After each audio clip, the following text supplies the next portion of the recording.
Warriors joined this collection of first-time title winners in recent years in multiple sports. 2016, Cavaliers won the first title for Cleveland in 52 years, overcoming that 3-1 deficit to beat the Warriors. 2017, Astros, the first team from Texas to win the World Series, beating the Dodgers in 7 games. George Springer named World Series MVP. A few months later, in football, if you have a Philly fan in your world, they won't stop talking about this. It was the Philly special. It was Nick Foles. It was the Eagles over the Patriots in Super Bowl 52. And then you might have heard, especially on this program, a year ago, Washington Capitals. Wait, what? Yeah. Huh. They won their first Stanley Cup. Conn Smythe winner, of course, Alex Ovechkin. And then in April, Virginia Cavaliers completing one of the best postseason turnarounds ever. A year after becoming the first 1 seed to lose to a 16 seed, they won the NCAA tournament. There is nothing weird or dramatic about the NBA free agency, said no one, ever. And literally weeks before Kyrie Irving is going to hit the market, he said bye to his agent, the same agent that Kyrie has had since he was the #1 pick back in 2011. Kyrie is likely to join Rock Nation, which, by the way, is Jay-Z's group. Good morning, Woj. Morning, Nicole. What does the agent change, particularly this likely change to Rock Nation? What does that say about where Kyrie may end up? I don't know that this indicates at all any change in how he's going to view his free agency. He is 27 years old. He has been in this league a long time. He knows what he wants in free agency. Jeff Wexler, the agent he was with, one of the most respected agents in the league, put him in the Uncle Drew commercials, a lot of national marketing. Built him up to this point. Yeah, and when he wanted to get out of Cleveland, helps him get to the Boston Celtics, which was a place Kyrie wanted to be, and then Kyrie publicly commits to staying there. My sense was always Wexler had wanted, certainly him to honor that word that he had made publicly, but it's Kyrie Irving's decision who he wants to have represent him. I think right now the Nets are certainly foremost in his mind. The Celtics continue to try to recruit him. That's part of the Anthony Davis talks. But at his age, his experience in the league, he knows what he wants from a team standpoint.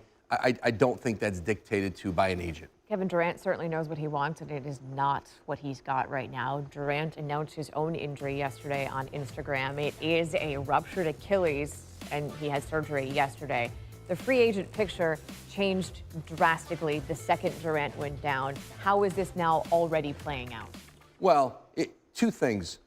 You look through the marketplace for Kevin Durant. How does it impact what teams are willing to offer him in free agency? My sense is it really hasn't changed.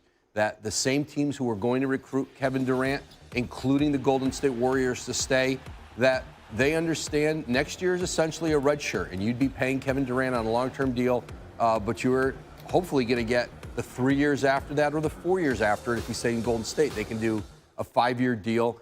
It's interesting, though, how it impacts Kyrie Irving, because his thought had been whether it was with the Nets or the Knicks, he could partner with Durant there. Now he doesn't have that opportunity to partner next season with him. It would be, they might be teammates next year, but he wouldn't be playing with Kevin. Kevin's going to miss next season. Does that open the door back up for Boston if they can make a trade for Anthony Davis? The Celtics are certainly hoping that's the case. We're talking about all of this right now like it's already the offseason, and it is not. Game 6 of the NBA Finals is tonight, 9 Eastern on ABC and the ESPN app. Randolph. All right, Nicole, thank you. Yeah, let's go by the numbers on this Game 6 tonight that she mentioned. The final game at Oracle Arena, and for as good as the Dubs' home court advantage has been in recent years, man, they've struggled against Toronto this season, losing all 3 matchups. But it's tough to knock out the champs at home. In the last 25 years, reigning champs facing elimination are 5-1 at home in the finals. One loss, though, was by Golden State. And Kevin Durant is out. That means Golden State will need more from Steph, averaging 10 more points per 36 minutes with Durant off the floor this postseason. All right, good to have Seth Greenberg here to coach us up ahead of Game 6. And Kawhi Leonard averaging 37 points a game, 58% shooting against these Warriors in this series. So if you're on that Golden State coaching staff, what's the best way here to go about defending against this man? Late game, short clock. You cannot let Kawhi Leonard beat you. You've got to run a second defender. And the last play of the game is a perfect example of this. And this is a team that's connected and tough and they have elite defenders. Watch as this play develops. First and foremost, make it hard for Kawhi to get the basketball. Deny him the basketball, push him out a step. You push him out one step further, it makes it easier to rotate. Then, once he does get the basketball, because you pushed him away from the basket, now you can set your defense. Deny him the ball and then run a second defender at him. Look right here, Andre Iguodala. He's going to see this play develop. He is connected with Klay Thompson.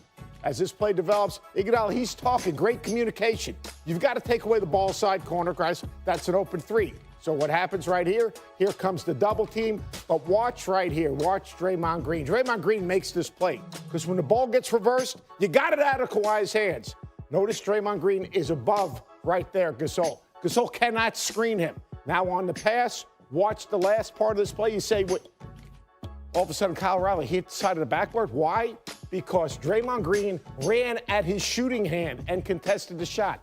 That's what Golden State needs to do. Short clock, late game, get the ball out of Kawhi's hands, make him make an extra pass, be connected. If they're going to win this game, that guy can't take over the game. Short clock, late game. Just ask 76ers what he's capable of with the game on the line. It's Seth Right Greenberg with the corner's inside dangerous. all morning on SportsCenter AM. All right, Kevin, from one Game 7 in Boston to the Bay Area where they are hoping they can force a Game 7. The Warriors are against the Raptors. Raptors back at practice today, 2 days after coming within just 1 point of shutting down the two-time defending champions. The reality is, though, pardon the pun, but the ball is still in the Raptors' court. Warriors are the ones that must win. So Kawhi Leonard and company, they're maintaining perspective. Just from any other game, just look at our mistakes, try not to make them again. And go out there in the next game and, just play with each other, have one focus and, one goal and, try to win it out. Tomorrow will be a tough task. We'll be ready to go. We'll be ready to play basketball. 48 minutes on that hardwood and go out there and do our jobs and play extremely hard.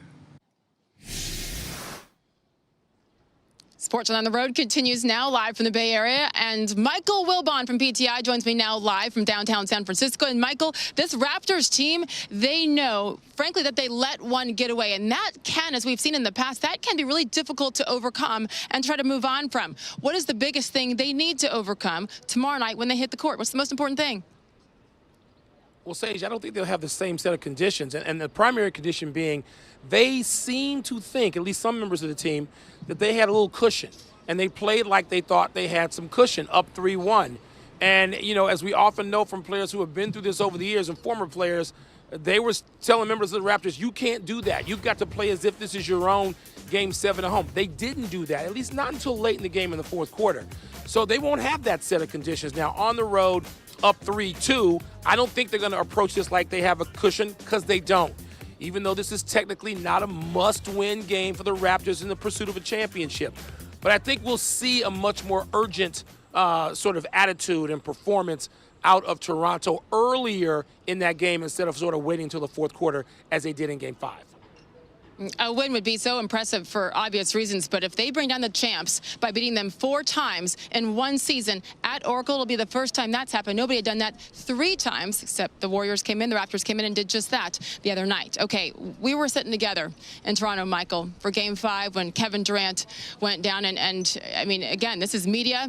Nobody's biased, and there was a collective sigh. As far as his future is concerned, we hope for his recovery quickly. But as far as that future is concerned, Michael, how do you think now this injury will impact the decision Kevin has to make about his future? Well, of course, Sage, it was a collective groan, I think, to be fair, that we all sort of let out when we saw that happening. And nobody's talked to Kevin Durant yet. But I have talked to people who have been free agents, a lot of current and former players. And what I find interesting, and I pose one question to them, Sage. If you suffered this injury, could you see yourself going to a new team, not just a new team and new teammates, but a new medical staff? How would that work? And unanimously, I've gotten people shaking their heads saying they don't think they would approach it that way. If they had a chance to stay with a familiar medical staff. And by the way, remember, it's only year 1 of this particular group, this particular staff at Golden State. Okay. But still, they think it's difficult to go somewhere else and rehab and miss a year. It's not about the money. It's not about the opportunity. It's not about whether people want Kevin Durant. They still do. The question is now, and we'll find out eventually, how Kevin Durant feels about rehabbing from such a serious injury, one that hardly anybody has come back full strength, 100% from since they've had it. Other things, broken legs, torn ACLs, people have come back just as good as new or close to it. Not so with torn Achilles. So we've got a lot to find out and to see how Kevin Durant feels about the possibility of switching teams and not having familiar surroundings and people around him working with him every day. Now, along with the staff, it's also the fact that, hey, I stay here and I can probably continue to win championships right here with the staff and the players that he knows. Michael Wilbon, we appreciate your perspective. As always, see you tomorrow night for Game 6 down on the court, Sports Center at Oracle. So after the Raptors took Game 1 at home, the road teams won Games 2 through 5. Think about this, guys, because this series marks just the third time in finals history that the road teams have won 4 straight games. It happened in 1974 and 1990, but that's it. However, there has never been an NBA Finals where the road teams won 5 consecutive games, so history could happen again tomorrow night. All right, Kevin, again, counting it down to tip off Game 6 of the NBA Finals tomorrow. While KD's injury and the comeback dominated the attention in Game 5, Draymond Green did pick up his 6th technical foul of the postseason, and that means if he gets another one, if he gets one in Game 6 and they extend it to a Game 7, he would be suspended for that Game 7. Here's Draymond today. You're one technical away from suspension. How aware of that do you have to be? How much do you have to remind yourself of that, and how tough is that to do in the heat of battle? I'm very aware. It's not that tough. Just play the game. You gotta go win the game. You don't try and take extra emotion or whatever it is into the game ain't gonna help you win it. It's enough motivation there to get to a Game 7 and try to win another championship. And with that, we welcome in ABC and ESPN's Jeff Van Gundy joining us as Sports Around the World continues from downtown San Francisco. And Jeff, thank you for being here. As always, we have seen this before from Draymond Green. Of course, you were there front and center when Draymond was suspended for Game 5 of the NBA Finals in 2016 against the Cleveland Cavaliers. So he says he's aware. If you're Steve Kerr, how do you manage this with Dre? Well, I don't think you take any special precautions. You just, throughout the years that they've been together, there's constant communication. Green knows what's at stake, not only to win the game, but to position himself, if possible, for a 7th game. And so I don't think you'll see him get a technical foul. And the officials will know that they can't give one out just to set a tone. They know what's at stake as well. And so I don't think it'll be a problem tomorrow night. And Draymond Green, as we all know, I mean, he's the heart and soul. He's the emotional heartbeat of this team. Again, he's aware. We move on. So from Steve Kerr, I asked you to put yourself in his shoes. How about Nick Nurse's shoes? Because the Raptors were this close to winning the first championship in franchise history. So now anything can happen, Jeff, that we're back here for a Game 6 at Oracle against the defending champions. What's your mindset? What are you telling your team if you're in Nick Nurse's shoes right now? Well, I think this is what happens in the playoffs. You have some exhilarating wins and you have some deflating losses. And so you have to be able to deal with both and stay as emotionally even keel as possible. They have a team that is healthier. They have home court advantage still. They got 2 shots at it. And if you're Nick Nurse, all you're trying to do, to me, is get your team to lock in on what's next. And they've played exceptionally well here in Games 3 and 4. And I would expect them to play an outstanding game tomorrow night. Yeah, basically do what they've been doing for the majority of this series and this season, for that matter. Game 6, they know they're going to be facing it because those fans will be on fire for officially the last game in the 47-year history of Oracle Arena. Jeff Van Gundy, front and center for Game 6. Look forward to the call tomorrow night, Jeff. Thank you for joining us. You got it. Welcome back to SportsCenter. Kevin Durant, Sage Steele, live from Oakland, California, where this is the big story as Kevin Durant announces on his Instagram account today that he indeed ruptured his Achilles tendon, and he had surgery today to repair it as well. Here's Klay Thompson. I'll continue here. Prior to Monday, he had missed the last 9 games with a calf injury, but this is the moment he went down in the second quarter, and you could tell immediately by the look on his face, he knew it was not good. Again, surgery today, ruptured right Achilles tendon. Here's Clay and Steph on how he expects the fans to try and help. And I expect our fans to be the loudest they've ever been, especially in the name of Kevin and, you know, bringing his type of spirit he would bring to the fight and the competitiveness. I know our fans will do that because we deserve it, but more importantly, Kevin does for what he gave this team, this organization. There wouldn't be banners if it wasn't for his presence, so we expect our crowd to be loud for him. I don't think much needs to be said about the motivation that we have or are going to have tomorrow. Like Clay said, to protect our home court, feed off our crowd's energy, play for K, and try to keep our season alive. So, I mean, there's a lot of things that you can kind of tap into for energy tomorrow. We'll be ready. You know they'll be ready. As for the odds, they're 2.5-point favorites now. And their final game at Oracle Arena, they've done so many great things there over the last 5 years in particular, but this is it, no matter what. This is it tomorrow night. Caesars has set the over-under at 211 points. In the previous 5 games in the series, the teams have combined to score an average of 216. Tip-off, 9 o'clock Eastern time tomorrow night on ABC.